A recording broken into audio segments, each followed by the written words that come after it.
Sicily has about 6 or 7 ghost towns, and I will put everything under ghost towns, even if it's a village like Borgo San Giovanni I'm visiting here. I didn't follow Google Map on SP185.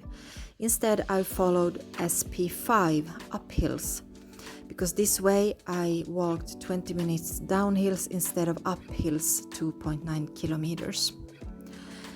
Do note, a big car will be very tricky to drive here. I drove a Fiat 500 and I stopped where the asphalt ends on the country road. It takes about more or less 20 minutes to walk to this ghost village. There are no signs of privately owned land, so I just jumped over badly built fences. And yes, you meet a lot of cows and other animals, but they have a lot of food and water, so don't worry.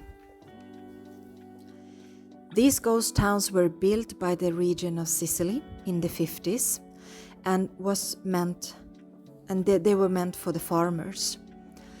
But as usual, it was a waste of time and money because the houses were way too small and abandoned early, and also because of the lack of running water and electricity.